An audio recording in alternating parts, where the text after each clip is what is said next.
कुछ नहीं बदलेगा जब तक आप खुद को नहीं बदलोगे. गुड इव्हनिंग वॉरियर्स आणि सर्व भावी अधिकारी.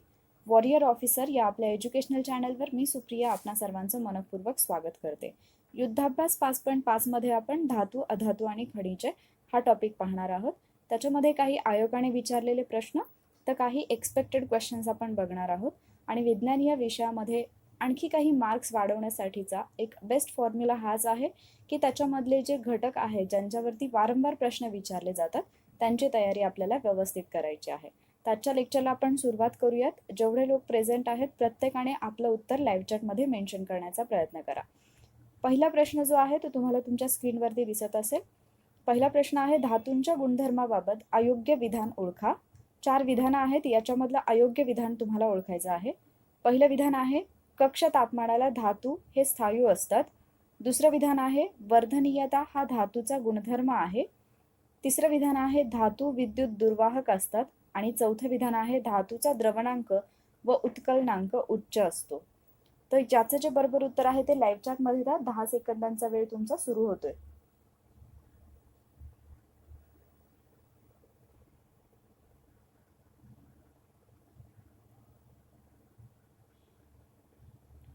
या प्रश्नाचं जे बरोबर उत्तर आहे ते आहे पर्याय क्रमांक 3, म्हणजे धातू विद्युत दुर्वाहक असतात असं जे म्हटलेलं आहे हे विधान चुकीचं आहे.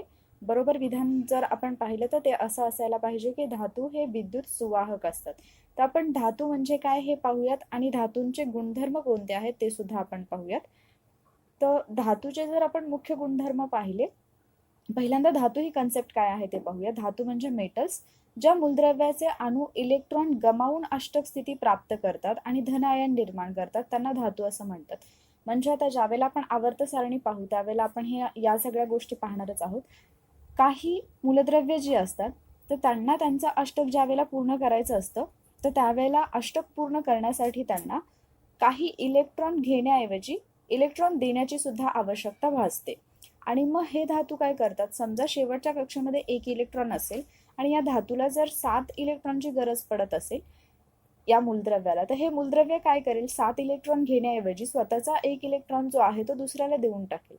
आणि मग ज्या वेळेला अशा पद्धतीने इलेक्ट्रॉन दिला जातो आणि अष्टक पूर्ण केलं जातं तर तिथे आपण म्हणतो की धन आयन तयार केलं.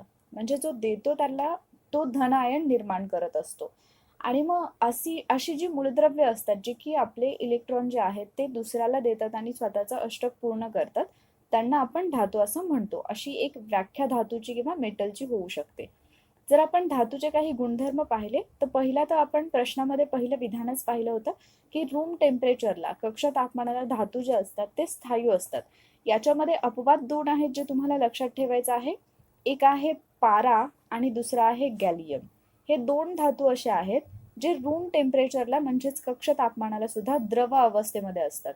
आणि जे अपवाद असतात त्यांच्यावरती प्रश्न नेहमी येतात. सो जे इथे मेन्शन केलेले नाहीत आणि मी सांगते ते तुम्हाला नोट डाऊन करून ठेवायचे आहेत. पारा आणि गॅलियम हे धातू असून सुद्धा ते कक्ष तापमानाला द्रव अवस्थेमध्ये असतात. रूम टेम्परेचरला ते द्रव अवस्थेमध्ये किंवा लिक्विड अवस्थेमध्ये असतात. त्यानंतर दुसरा जो त्यांचा गुणधर्म आहे तो आहे चकाकी. चकाकी म्हणजे काय, तर धातू जे असतात ते आपण असं पाहू शकतो की धातूचा पृष्ठभाग जर घासला तर त्याच्यावरून प्रकाशाचं परावर्तन चांगल्या प्रकारे होतं. त्यानंतर तिसरा गुणधर्म आहे तो आहे वर्धनीयता. धातूला ठोकून आपण त्याचा पत्रा तयार करू शकतो आणि त्यामुळे या पत्रा तयार करण्याच्या स्थितीला किंवा अवस्थेला आपण असं म्हणू शकतो की वर्धनीयता. हा जो गुणधर्म आहे त्याला वर्धनीयता म्हणतात आणि धातू जे आहेत ते वर्धनीय असतात. त्यानंतर तन्यता म्हणजे हे धातू जे आहेत त्या धातूंपासून साधारणतः आपल्याला तार सुद्धा बनवता येते. आणि मग तुम्हाला माहिती आहे सोने, चांदी, प्लॅटिनम हे जे आहेत तर त्यांच्या तारा वापरून काही दागिने तयार केले जातात. तर धातू जे असतात ते तन्य सुद्धा असतात. म्हणजे तन्यता हा सुद्धा त्यांचा एक गुणधर्म आहे. त्यानंतर कंडक्शन ऑफ हीट किंवा उष्णतेचं वहन आपण जर पाहिलं तर धातू हे चांगल्या प्रकारचे उष्णतेचे वहन करतात. मग त्याच्यामध्ये घरामध्ये स्वयंपाकासाठी जी भांडी वापरली जातात ती सुद्धा धातूचीच असतात. त्याचनंतर कंडक्शन ऑफ इलेक्ट्रिसिटी म्हणजे विद्युत वहन सुद्धा धातू हे चांगल्या प्रकारे करतात. कारण आपल्या घरामधले जर आपण लाईट फिटिंग पाहिली तर त्याच्यामध्ये ज्या तारा वापरलेल्या असतात त्या धातूपासून बनलेल्या असतात. त्यानंतर पुढचा जो गुणधर्म आहे तो आहे कठीणपणा, हार्डनेस. धातू हे सर्वसाधारणपणे कठीण असतात, पण याला सुद्धा काही अपवाद आहेत, ज्याच्यामध्ये फॉर एक्झाम्पल आपण म्हणू शकतो की सोडियम आणि पोटॅशियम हे जे धातू आहेत ते मृदू आहेत आणि ते सुरीने सुद्धा कापता येतात. म्हणजे इथे पण परत दोन अपवाद तुम्हाला लक्षात ठेवायचे आहेत हार्डनेसमध्ये, कठीणपणामध्ये. एक आहे सोडियम आणि दुसरा आहे पोटॅशियम. तर हे दोन धातू जे आहेत ते कठीणपणा याला अपवाद आहेत. आणि मगाशी आपण पारा आणि जो गॅलियम पाहिला तर तो पण आपण म्हणजे जे स्थायू असतात धातू, तर तिथे आपण तो अपवाद पाहिलेला होता. त्यानंतर द्रवणांक आणि उत्कलनांक म्हणजेच मेल्टिंग पॉईंट आणि बॉइलिंग पॉईंट जे असतात ते साधारणतः धातूंचे बॉइलिंग पॉईंट आणि मेल्टिंग पॉईंट हे दोन्हीही उच्च असतात, म्हणजे जास्त असतात. याच्यामध्ये टंगस्टन हा एक धातू आहे ज्याचा द्रवणांक सर्वात उच्च असतो, हे लक्षात ठेवायचं, कारण याच्यावरती प्रश्न येऊ शकतो. आणि आत्ताच आपण पाहिलं की सोडियम आणि पोटॅशियम हे दोन धातू मृदू आहेत, तर त्यांचा द्रवणांक हा सर्वात कमी असतो, हे पण लक्षात ठेवा. त्यानंतर नादमयता म्हणजे धातूवरती जर तुम्ही दुसरी कोणतीही वस्तू आढळली तर त्याचा एक आवाज, तिथे एक आवाज निर्माण होतो, याला नादमयता असं म्हटलं जातं. हे काही धातूचे गुणधर्म होते. तर आपण पुढच्या प्रश्नाकडे जाऊयात. आय होप तुम्हाला धातू म्हणजे काय आणि धातूचे गुणधर्म समजले असतील. पुढचा प्रश्न तुमच्या स्क्रीनवरती आहे. दोन विधानं आहेत. पहिलं विधान आहे, ज्या मूलद्रव्याचे अणू इलेक्ट्रॉन कमावल्यामुळे ऋण आयन निर्माण करतात त्यांना अधातू म्हणतात. आणि दुसरं विधान आहे, सहसा अधातू हे वायू आणि द्रव रूपामध्ये आढळतात. अयोग्य, ब योग्य, अ आणि ब योग्य की यापैकी नाही. तुमचं जे उत्तर आहे ते लाईव्ह चॅट मध्ये द्या. 10 सेकंद तुमचे आत्ता सुरू होत आहेत.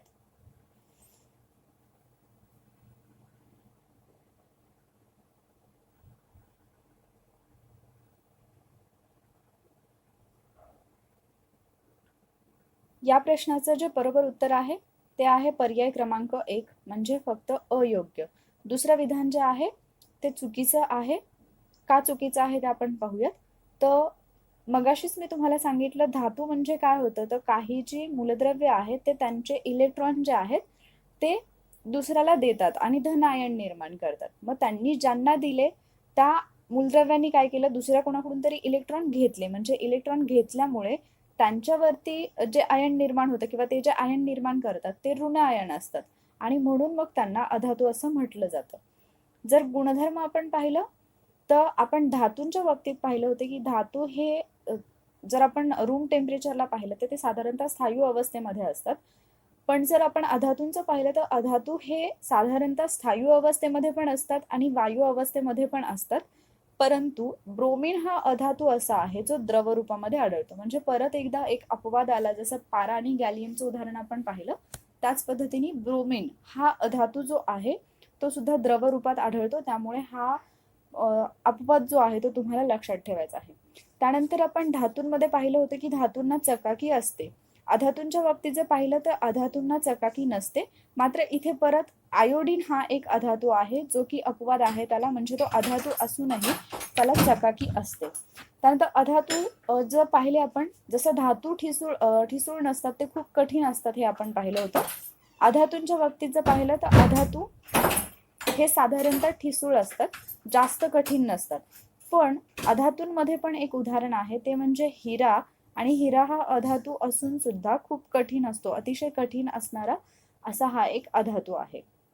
त्याचबरोबर आपण धातूंमध्ये पाहिलं होतं की ते विद्युत वहन करतात. अधातूंच्या बाबतीत उलट आहे, ते विद्युत वहन करत नाहीत. मात्र ग्राफाइट हा एक अधातू आहे जो की विद्युत वहन करतो. म्हणजे हे जे अपवाद आहे तर प्रत्येक याचा अपवाद तुम्हाला लक्षात ठेवायचा आहे. धातूंचे द्रवणांक आणि उत्कलनांक जे होते म्हणजे बॉइलिंग पॉईंट आणि मेल्टिंग पॉईंट हे उच्च होते.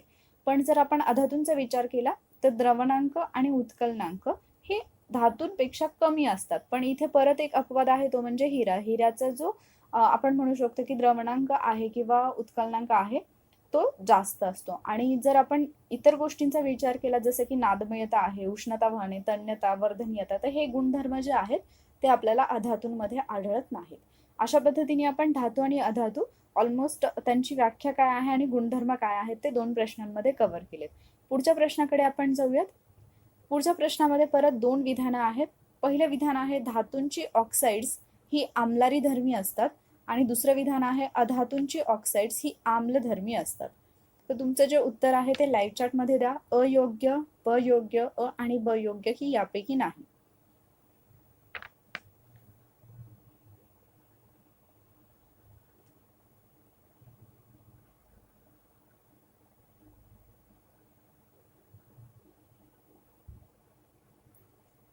या प्रश्नाचं जे बरोबर उत्तर आहे ते आहे पर्याय क्रमांक 3 म्हणजे अ आणि ब योग्य. म्हणजे इथे दिलेली दोन्ही विधाने जी आहेत ती बरोबर आहेत. धातूंची जी ऑक्साइड्स असतात, ऑक्साइड्स म्हणजे काय, धातूंची ज्यावेळेला ऑक्सिजन सोबत अभिक्रिया होते तर त्यावेळेला धातूंची ऑक्साइड्स तयार होतात आणि अधातूंची जेव्हा ऑक्सिजन सोबत अभिक्रिया होते तेव्हा अधातूंची ऑक्साइड्स तयार होतात. पण जर आपण त्यांचे गुणधर्म पाहिले तर धातूंची जे ऑक्साइड्स असतात ती आम्लारी धर्मी असतात आणि अधातूंची जे ऑक्साइड्स असतात ती आम्लधर्मी असतात. तर तुमच्यापैकी बऱ्याच जणांना म्हणजे हे वाचलं असेल पण बऱ्याचदा लक्षात येत नसेल की आम्लधर्मी कोणाचे असतात आणि आम्लारी धर्मी कोणाचे असतात. कारण आपण वाचतो तेव्हा आपल्या लक्षात राहतं पण नंतर ज्यावेळेला असा प्रश्न एक्झाममध्ये येतो किंवा टेस्ट पेपर सोडवताना येतो तर आपल्या तिथे थोडं कन्फ्युजन होतं. तर सरळ सरळ तुम्ही हे दोन शब्द असे लिहून ठेवू शकता म्हणजे धातू आणि अधातू. आणि तुम्हाला आम्ल आणि आम्लारी धर्मी म्हणजे आम्ल आणि आम्लारी हे दोन शब्द तुमच्या लक्षात राहत असतील. तर आपण जनरली म्हणताना आम्ल आणि आम्लारी असंच म्हणतो, ऍसिड आणि बेस. तर इथे धातूमध्ये दोन शब्द आहेत, अधातूमध्ये धातूमध्ये दोन अक्षर आहेत, अधातूमध्ये 3 अक्षर आहेत. तर हे तुम्ही धातू अधातू आम्ल आम्लारी असं लिहू शकता आणि याला फक्त तुम्ही क्रॉस असं मॅच करू शकता. म्हणजे जर तुम्हाला लक्षात ठेवायला अडचणी येत असेल की वाचलेलं आहे पण जेव्हा प्रश्नामध्ये येतं तेव्हा गोंधळ उडतो की धातूंची आम्लधर्मी असतात का आम्लारी धर्मी असतात. तर इथे धातूमध्ये 2 लेटर्स आहेत, 2 अक्षर आहेत आणि आम्लारीमध्ये 3 आहेत, अधातूमध्ये 3 आहेत आणि आम्लमध्ये 2 आहेत. तर हे तुम्ही क्रॉस असं मॅच करून लक्षात ठेवू शकता. पुढच्या प्रश्नाकडे जाऊयात.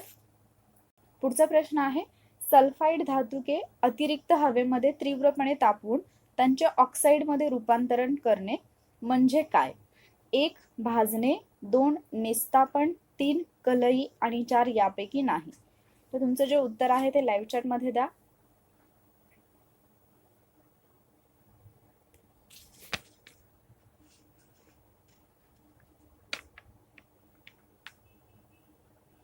या प्रश्नाचं जे बरोबर उत्तर आहे ते आहे पर्याय क्रमांक 1 भाजणे. सल्फाइड धातुके अतिरिक्त हवेमध्ये तीव्रपणे तापवून त्यांचं ऑक्साईडमध्ये रूपांतर केलं जातं, याला म्हटलं जातं भाजणे. आणि जर आपण निस्तापन पाहिलं तर कार्बोनेट धातुके जे असतात ती मर्यादित हवेत तीव्रपणे तापवून त्यांचं ऑक्साईडमध्ये रूपांतर केलं जातं, त्याला म्हटलं जातं निस्तापन. सल्फाइड धातुके आणि कार्बोनेट धातुके हे लक्षात ठेवा. सल्फाइड धातुके ज्यावेळेला अतिरिक्त हवेमध्ये तीव्रपणे तापवली जातात आणि ऑक्साईड तयार केलं जातं, ऑक्साईडमध्ये रूपांतरित केलं जातं, त्याला म्हटलं जातं भाजणे. आणि कार्बोनेट धातुके ज्यावेळेला अशा पद्धतीने हवेत तापवली जातात तर त्यावेळेला त्याची ऑक्साईडमध्ये रूपांतर होतं, त्याला म्हटलं जातं निस्तापन. तर इथे 2 शब्द लक्षात ठेवायचे आहेत, सल्फाइड भाजणे आणि कार्बोनेट निस्तापन. अशा पद्धतीने हे तुम्ही लक्षात ठेवू शकता. पुढच्या प्रश्नाकडे जाऊयात आपण. पुढचा प्रश्न आहे खालीलपैकी कोणते मूलद्रव्य धातू सदृश्य आहे. 1 ॲल्युमिनियम, 2 सिलिकॉन, 3 लीड आणि 4 कॅल्शियम. तुमचं जे उत्तर आहे ते लाईव्ह चॅट मध्ये द्या. धातू सदृश्य म्हणजे मेटलॉइड्स.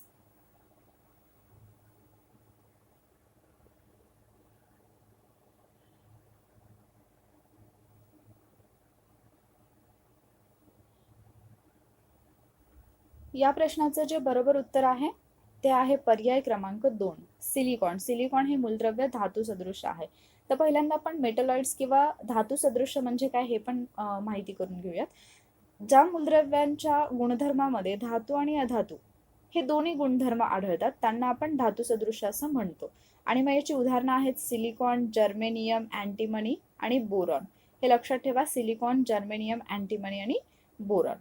तर काच आणि सिमेंट निर्मितीमध्ये सौरविद्युत घटामध्ये सिलिकॉन वापरतात. सिलिकॉनवरती प्रश्न आलेला आहे, मे बी परत एकदा रिपीट होऊ शकतो किंवा धातू सदृश्यावरती एखादा प्रश्न येऊ शकतो. तर सिलिकॉनचा वापर कुठे होतो, काच आणि सिमेंट उद्योगात असेल किंवा सौर घट जो असतो सौरविद्युत घट त्याच्यामध्ये पण याचा वापर होतो. सिलिकॉनचा जो अणुअंक आहे तो 14 आहे, संयुजा 4 आहे. वजनाचा जर विचार केला तर सिलिकॉन हे 8व्या क्रमांकाचे मूलद्रव्य आहे आणि त्याचा द्रवणांक इथे दिलेला आहे 1687. इतर जी काही आहेत तर आर्सेनिक आहे, सेलेनियम आहे, अँटिमनी आहे आणि जर्मेनियम आहे. तर हे तुम्ही लक्षात ठेवू शकता. पुढच्या प्रश्नाकडे जाऊयात आपण. इथे पण सिलिकॉन आहे, जर्मेनियम आहे, त्यानंतर अँटिमनी आहे, बोरॉन आहे. तर हे जर तुम्हाला लक्षात ठेवायचं असेल तर तुम्ही असं म्हणजे जसे की जर्मनी देश आहे तर जर्मनीमध्ये सिलिकॉन व्हॅली आहे असं तुम्ही म्हणू शकता. जरी ती नसेल जर्मनीमध्ये तरी लक्षात ठेवण्यासाठी तुम्ही असं म्हणू शकता की जर्मनीमध्ये सिलिकॉन व्हॅली आहे. सिलिकॉन व्हॅलीमध्ये खूप बोर झालं आणि मग इथे जे दिलेलं आहे तुम्हाला परत अँटिमनी आणि आर्सेनिक. तर जर्मनीमधल्या सिलिकॉन व्हॅलीमध्ये असं बोर झालं हे शब्द तुम्ही जोडू शकता आणि मग मी नंतर मणी घेऊन किंवा ऑटोमध्ये बसून मी वापस आलो अशा पद्धतीने तुम्ही लक्षात ठेवू शकता. पुढच्या प्रश्नाकडे जाऊयात. पुढचा प्रश्न आहे विद्युत दिव्यामध्ये रासायनिक दृष्ट्या निष्क्रिय वायूंचे मिश्रण भरलेले असते कारण 4 विधानं दिलीत, 4 कारणं दिलेली आहेत. ए आहे टंगस्टन धातूच्या कुंडलाचे ऑक्सिडेशन होऊ देत नाही. बी टंगस्टन धातूच्या कुंडलाचा द्रवणांक वाढवतात. सी निष्क्रिय वायू विपुल व स्वस्त असतात आणि डी प्रकाशाची तीव्रता वाढविण्यास मदत होते.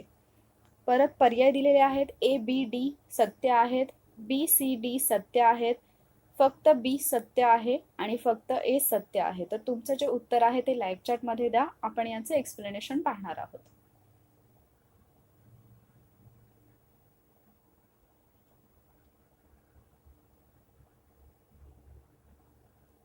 या प्रश्नाचं जे बरोबर उत्तर आहे ते आहे पर्याय क्रमांक 4, फक्त ए सत्य आहे.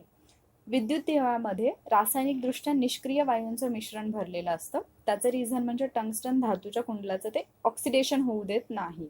आणि टंगस्टन धातूची तार का वापरतात कारण आपण मगाशीच पाहिलं की त्याचा द्रवणांक जो आहे तो अतिशय उच्च आहे. म्हणून टंगस्टन हा जो धातू आहे तर त्याच्या तारेचं कुंडल जे आहे ते विद्युत दिव्यामध्ये वापरलेलं असतं आणि याचं ऑक्सिडेशन होऊ नये म्हणून त्या दिव्यामध्ये निष्क्रिय वायूंचं मिश्रण जे आहे ते भरलेलं असतं. पुढच्या प्रश्नाकडे जाऊयात आपण. पुढचा प्रश्न आहे कोणता धातू लोखंडाचे गंजणे रोखतो? 1 तांबे, 2 ॲल्युमिनियम, 3 सिल्वर आणि 4 जस्त. तर हा पण सोपा प्रश्न आहे, 1 लाइनर आहे अगदी. तुमचं उत्तर जे आहे ते लाईव्ह चॅटमध्ये मेन्शन करा.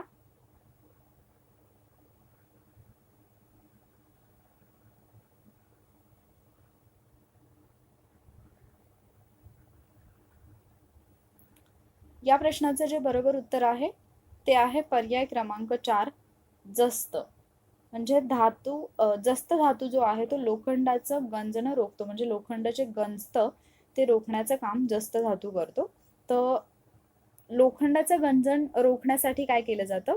गॅल्व्हनायझेशनची प्रक्रिया केली जाते.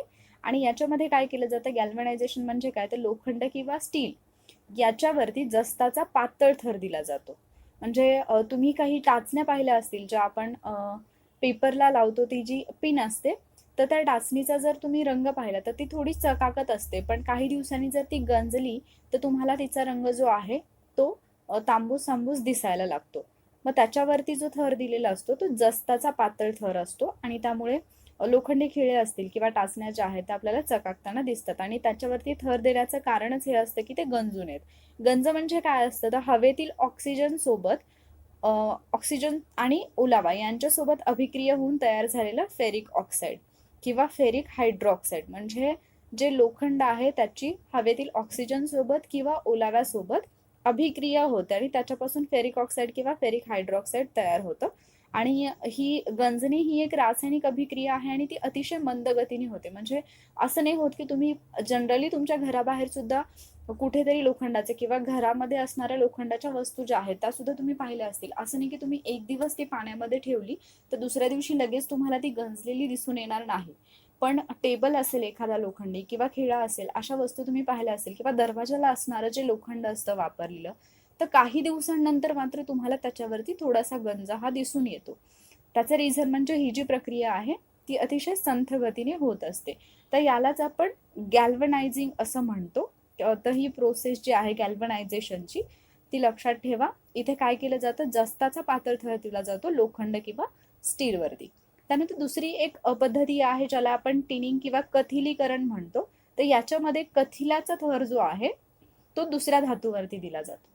तर हे पण लक्षात ठेवा, जेव्हा तांब्याची किंवा पितळेची भांडी असतात सॉरी तांब्याच्या किंवा पितळेच्या भांड्यावरती हिरवट थर जमा झालेला तुम्ही पाहिला असेल.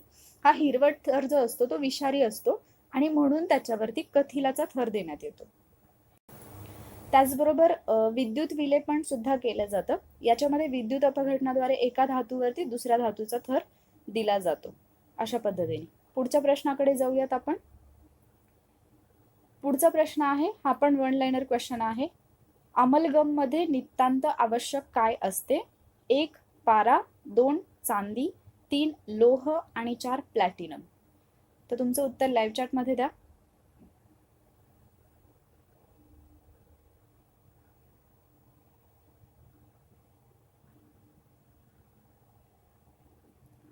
या प्रश्नाचं जे बरोबर उत्तर आहे ते आहे पर्याय क्रमांक 1. अमलगम मध्ये पारा हा नितांत आवश्यक असतो. अमलगम म्हणजे काय, तर आपल्याला माहिती की अनेक धातू किंवा धातूंचं एकत्र मिश्रण आलं तर त्याला आपण ॲलॉय असं म्हणतो.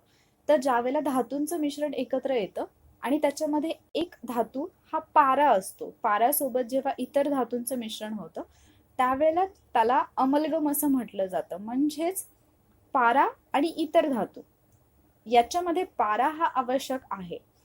म्हणजे जसं की बाकीचे धातू सुद्धा एकत्र येऊन नवीन काहीतरी एखादं मिश्रण किंवा संमिश्र जे आहे ते तयार होऊ शकतं. पण ज्यावेळेला त्याच्यामधला एक धातू पारा असतो तेव्हा मात्र त्याला आपण अमलगम असं म्हणतो. मग इथे दिलेलं आहे की गोल्ड मर्क्युरी जी अमलगमची प्रक्रिया आहे ती खाणीतून सोने काढण्यासाठी उपयोगी येते. लोह, प्लॅटिनम, टंगस्टन इत्यादी बरोबर अमलगम होत नाही. त्याच्यासाठी पारा हा एक घटक असणं आवश्यक असतं. पुढचा प्रश्न पाहूयात आपण. पुढचा प्रश्न आहे, पृथ्वीच्या भूपृष्ठावर ॲल्युमिनियम हा धातू शेकडा किती प्रमाणात आढळतो? 20 ते 25%, 7 ते 8%, 70 ते 75% की 50 ते 60%? ॲल्युमिनियम धातू किती प्रमाणात आढळतो असं विचारलेलं आहे. तुमचं उत्तर लाईव्ह चॅट मध्ये द्या.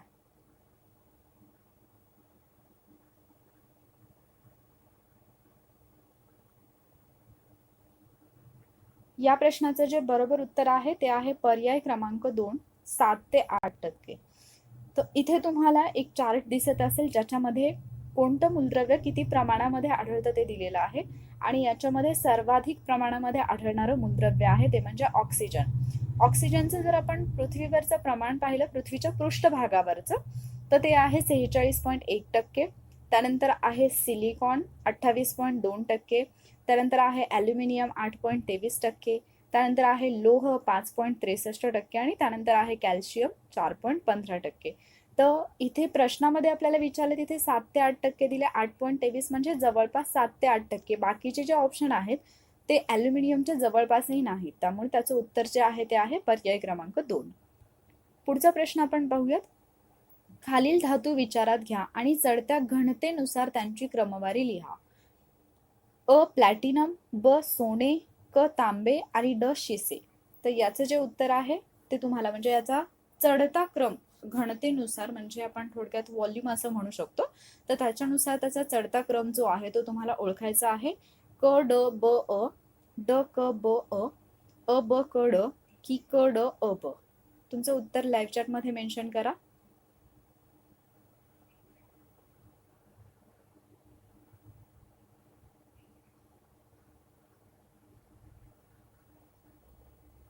या प्रश्नाचं जे बरोबर उत्तर आहे ते आहे पर्याय क्रमांक 1, क ड ब अ.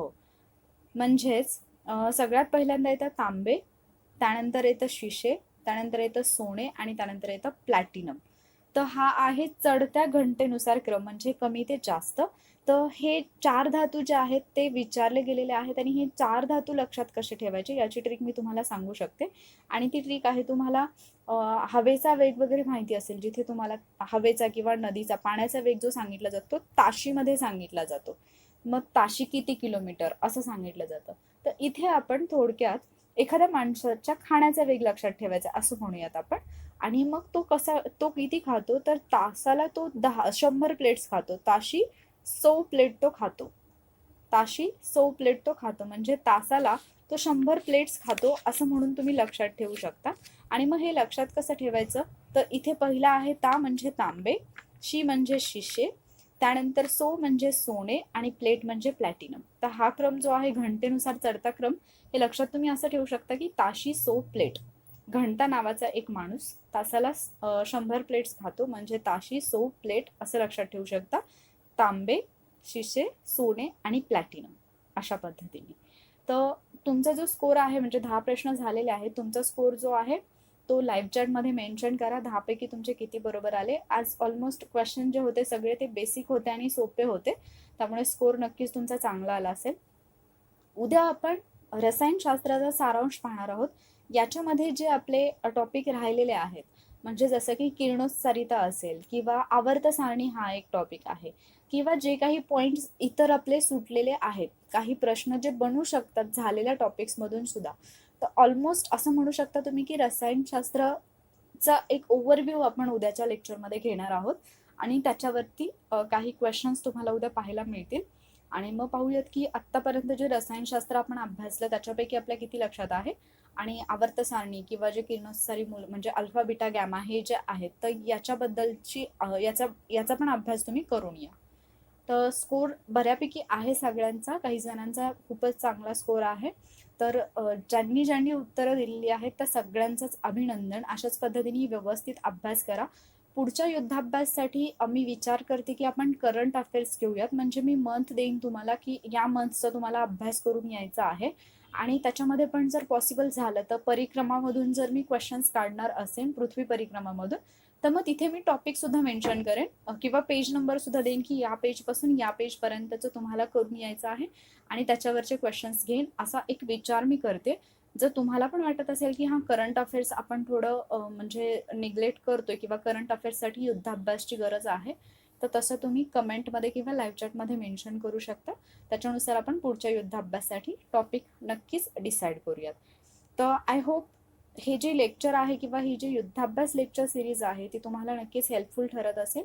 जर हे लेक्चर तुम्हाला समजत असतील आणि तुमच्या अभ्यासावरती त्याचा पॉझिटिव्ह परिणाम होत असेल तर नक्की लाईक करा, तुमच्या फ्रेंड्ससोबत शेअर करा, आणि त्याचबरोबर अजूनही तुम्ही वॉरियर ऑफिसर या आपल्या एज्युकेशनल चॅनलला सबस्क्राईब केलं नसेल तर पटकन सबस्क्राईब करा. Stay safe. Thank you warriors.